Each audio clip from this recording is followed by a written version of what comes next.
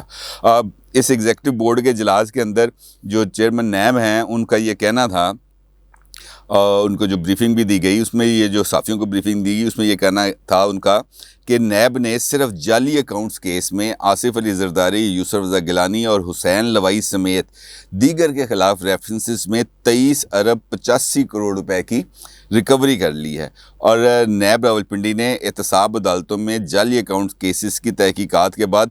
14 references بھی file کر دی ہے، یعنی کہ 23 ارب روپے کی ریکوری کی گئی ہے، 23 ارب 85 کروڑ روپے کی ریکوری کی گئی ہے، اور 14 ریفرنسز ڈالے گئے ہیں، جبکہ نام اس میں آ رہا ہے آصف زرداری کا اور یوسف رضا گیلانی کا۔ اور جب ان سے میں نے پوچھا، ان کے جو قریبی احباب ہیں، انہوں نے کہا جناب ہم نے تو 1 روپے کی نہ ہم نے کرپشن کی ہے، نہ ہم نے ریکوری دی ہے، تو یہ ریکوری ان کے کھاتے میں انہوں نے ڈال دی ہے۔ اب اس کو وہ کس طریقے سے مینیج کریں گے وہ ہے امپورٹنٹ بات، کیونکہ اب بہت سارے کیسز ہیں اس وقت جو نیب کی فہرست میں موجود ہیں، جس کا میں نے آپ کو ذکر کیا، اور پھر نیب نے وزیر اعظم کو 2 ٹوک الفاظ کے اندر اس اجلاس میں جواب دیا۔ انہوں نے کہا کہ ہم پر بلا جواز تنقید نہ کی جائے، ہم پر بلا جواز تنقید نہ کریں، بلا وجہ تنقید وہی کرتے ہیں جن کو نیب قانون کا علم ہی نہیں۔ نیب کے خلاف ایک منظم پروپیگنڈا کیا جا رہا ہے، ہم مثبت تنقید کا خیر مقدم کریں گے، اور پھر وہی بات ہے کہ نیب فیس نہیں کیس دیکھتا ہے۔ تو اس کا مطلب یہ ہے، اب جو نئی ایک یہ جو ڈیولپمنٹ آئی ہے نیب کے حوالے سے، تو اس کا مطلب یہ ہے کہ جو دائرہ ان کے گرد کھنچ گیا ہے پرائم منسٹر عمران خان کے، وہ اس گھیراؤ کے اندر بڑے برے طریقے سے پھنستے چلے جا رہے ہیں، اور اس وجہ سے اب ان کی طرف سے جو بیانات آ رہے ہیں مسلسل، وہ بھی نہ صرف اب مبہم بھی ہو گئے ہیں، بلکہ شاید ان کے اندر شدت میں بھی کمی آ رہی ہے، کیونکہ اس وقت ان کا مخاطب ایک عام پاکستانی نہیں ہے، بلکہ ان کا ووٹر اور سپورٹر ہے، جس کو وہ اپنے حلقہ اثر میں رکھنا چاہتے ہیں، اپنے اس نیریٹو پر قائم رکھنا چاہتے ہیں جس نیریٹو کے اوپر انہوں نے 2023 کا یعنی کہ اگلا الیکشن لڑنا ہے۔ لہٰذا اب ان کے پاس اس کے علاوہ اور کوئی آپشن نہیں ہے کہ وہ دوبارہ کرپشن کا ڈھول پیٹنا شروع کریں، اور وہ یہ ڈھول اب مسلسل ہم دیکھیں گے کہ اگلے دنوں میں مسلسل پیٹا ہی جائے گا، کیونکہ اس کے علاوہ ان کے پاس کوئی اور آپشن نہیں۔ اب بات کرتے ہیں آپ کے سوالوں پر۔ راجہ نوید عبداللہ صاحب، ان کا یہ کہنا ہے کہ ملک کے سب معاملات حل ہو گئے ہیں، کویسچن مارک ہے، اور اس کے ساتھ یہ ہے اس حکومت نے آج تک ٹوپی ڈراموں کے علاوہ کیا کیا ہے۔ آپ کے جو سوال کا سیکنڈ پورشن ہے اس کا جواب میں پہلے دیتا ہوں کہ واقعی یہ والی بات سے میں آپ کی 100% متفق ہوں کہ اس کے علاوہ کچھ نہیں کیا، کیونکہ جو بھی کام کیا ہے وہ پچھلی گورنمنٹ کی کنٹینیوٹی کے اندر ہی چل رہا ہے، کوئی ایک پروجیکٹ شروع نہیں کیا، اور جو پروجیکٹ شروع کرنے کا انہوں نے ارادہ ظاہر کیا تھا، وہ راولپنڈی رنگ روڈ کا منصوبہ ہے، وہ شروع ہونے سے پہلے ہی تنازعات کا نہ صرف شکار ہو گیا، بلکہ وہ ان کے ایک قریبی دوست اور معاون خصوصی کی اب کرسی بھی لے چکا ہے۔ ابھی تو اس معاملے کی تحقیقات ہونی ہے، اور دلچسپ بات یہ ہے کہ اس معاملے کی تحقیقات اب 3 طرح سے ہونی ہے، یعنی پنجاب گورنمنٹ نے ذمہ داری لگا دی ہے اینٹی کرپشن ڈپارٹمنٹ کی کہ اینٹی کرپشن اس معاملے کی تحقیقات کرے کہ کرپشن کیا کیا ہوئی، جبکہ یہ وائٹ کالر کرائم ہے، یہ اینٹی کرپشن اس معاملے کی ڈومین میں نہیں آ پاتا۔ دوسرا معاملہ آ گیا ہے اس کے اندر ایف آئی اے کا، اب ایف آئی اے بھی اس معاملے کی تحقیقات کر رہی ہے، اور نیب نے بھی شروع کر دیا تحقیقات، جس کا بھی میں نے آپ کو ذکر کیا کہ چیئرمین نیب نے کہا کہ رنگ روڈ منصوبہ بھی ہمارے سامنے ہے، آٹا اور چینی اسکینڈل بھی ہمارے سامنے ہے، اب یہ تمام معاملات اوپن ہوں گے، لہٰذا ملک کے معاملات ابھی تو حل نہیں ہوئے، اور جو یہ ٹوپی ڈراموں والا سلسلہ ہے یہ بھی جاری ہے۔ لیکن جس طرح میں نے آپ سے اس پروگرام کے آغاز میں آپ سے بات کی تھی کہ جو ہواؤں کا رخ ہے نا، یہ بھی بعض دفعہ بہت ساری چیزوں کا تعین کر دیتا ہے کہ کس طریقے سے معاملے نے آگے بڑھنا ہے، اور کس نے اس احتساب کے شکنجے میں اپنی گردن کو فٹ کرانا ہے۔ یہ معاملہ بھی ہمارے سامنے آئے گا۔ فاروق تنولی صاحب کا کہنا ہے کہ کرونا پیکیج میں 12 کھرب روپے کی کرپشن پر بھی بات کریں۔ تو نولی صاحب یہ بات آپ کی ٹھیک ہے کہ یہ ایک کرونا پیکیج کے اوپر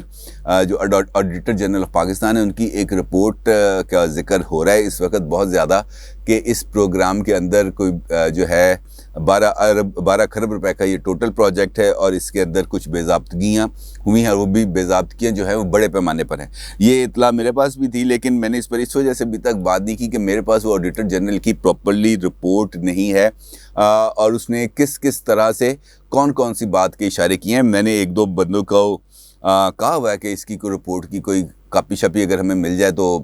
ہم آپ کے ساتھ بالکل شیئر کریں گے، لیکن جو بات کریں گے آپ کے ساتھ وہ ٹھوس ہوگی، حقیقت میں مبنی ہوگی، ہوائی بات نہیں ہوگی، کیونکہ اگر ٹوٹل پیکج کی ویلیو ہی 12 کھرب روپے ہے تو 12 کھرب میں سے 12 کھرب روپے تو کرپشن میں نہیں جا سکتے، نہیں تو پاسبل نہیں ہے۔ اس کی کچھ پرسنٹیج ہو سکتی ہے، 20% ہو سکتی ہے، 30% ہو سکتی ہے۔ اور آڈیٹر جنرل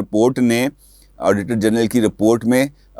جو ابھی تک میرے علم میں آئی ہے، جو میں نے چند دوستوں سے بات کی، انہوں نے کہا کہ اس میں انہوں نے بے قاعدگیوں کی نشاندہی کی ہے۔ بے قاعدگیوں سے مراد یہ ہوتی ہے کہ آپ نے فنڈز جاری کیے تو اس پر جو دستخط جس مجاز اتھارٹی کے چاہیے وہ دستخط نہیں ہوں گے۔ اس قسم کی آڈٹ آبجیکشنز ہیں، لیکن ابھی دیکھتے ہیں کہ چونکہ وزارت خزانہ کے پاس ہے اس وقت یہ رپورٹ، یہ دیکھتے ہیں جیسے میرے پاس آئے گی تو پھر انشاءاللہ ڈیٹیل کے ساتھ آپ کے ساتھ شیئر کروں گا۔ محمد ساجد صاحب کا سوال ہے، کیا آپ سمجھتے ہیں کہ شہباز شریف نواز شریف کے بغیر فیصلہ کر سکیں گے؟ بالکل نہیں، سوال ہی نہیں پیدا ہوتا۔ اور اس کی وجہ یہ ہے کہ اس وقت بلکہ اس سے پہلے بھی مسلم لیگ نون کے اندر جو کراؤڈ پلنگ کیپیسٹی ہے وہ شہباز صاحب کے پاس نہیں ہے۔ جو کیپیسٹی ہے کراؤڈ پل کی، لوگوں کو جو اپنے گرد اکٹھا کرنے کی، جو پولیٹیکل کمیونیکیشن کرنے کی جو ٹینڈنسی نواز شریف صاحب کے پاس ہے، اور اس کے بعد اب مریم صاحبہ اس لیگیسی کو آگے لے کے چل رہی ہیں، تو اس معاملے کے اندر نواز شریف صاحب کا شہباز شریف صاحب کے ساتھ کسی بھی معاملے میں مقابلہ نہیں کیا جا سکتا۔ یہ بات درست ہے کہ شہباز شریف صاحب مفاہمت چاہتے ہیں، بلکہ مسلم لیگ نون کے کئی سینئر رہنما بھی یہی چاہتے ہیں کہ پیچ اپ ہو، کسی جگہ سے کوئی درمیانی راستہ نکلے، اور شہباز شریف صاحب جب تک اپنے بھائی صاحب کو منا نہیں لیں گے تو وہ اس معاملے میں آئیں گے نہیں۔ لہٰذا اور اگر بھائی صاحب نہیں مانتے اور وہ اپنی بات پہ قائم رہتے ہیں تو شہباز شریف صاحب اپنے بھائی کے ساتھ کھڑے ہوں گے، وہ کسی اور طرف جا کے کھڑے نہیں ہوں گے، کیونکہ اگر ایسا کرنا ہوتا انہیں تو 2018 کے اندر واضح موقع تھا شہباز صاحب کے پاس کہ وہ وزیر اعظم بن جاتے۔ اور آپ کو یاد ہے کہ سہیل وڑائی صاحب کا ایک انٹرویو اس حوالے سے موجود ہے، آن ریکارڈ موجود ہے، جس کے اندر شہباز صاحب نے کہا تھا کہ ہماری تو وزراء کی لسٹیں بھی فائنل ہو گئی تھیں۔ تو اس کا مطلب یہ ہے کہ اس وقت بھی ان کو یہ والا آپشن موجود تھا شہباز شریف صاحب کے پاس کہ وہ وزیر اعظم بنے، لیکن وہ اپنے بھائی کے موقف کے ساتھ کھڑے رہے تھے، وزیر اعظم نہیں بنے سے۔ تو اگر اس وقت وہ وزیر اعظم نہیں بنے تو اب وہ کس طریقے سے اپنے بھائی سے ڈیویٹ کریں گے؟ پاسبل نہیں ہے۔ ہاں، ان کو اپنے موقف پر قائل کرنے کی ضرور کوشش کریں گے، اور اس لیے وہ لندن جانا چاہ رہے تھے تاکہ وہاں پہ بیٹھ کے تمام صورتحال ان کے ساتھ ڈسکس کر کے کوئی وہ حتمی پلان بنا سکیں، لیکن وہ نہیں جا سکے ابھی تک۔ دیکھتے ہیں وہ آگے جا سکیں گے یا نہیں، لیکن یہ بات ہے اپنے بھائی سے ہٹ کے وہ کوئی فیصلہ نہیں کریں گے۔ اپنی رائے کا ضرور اظہار کیجیے گا۔ آپ کا بہت شکریہ۔ اللہ حافظ۔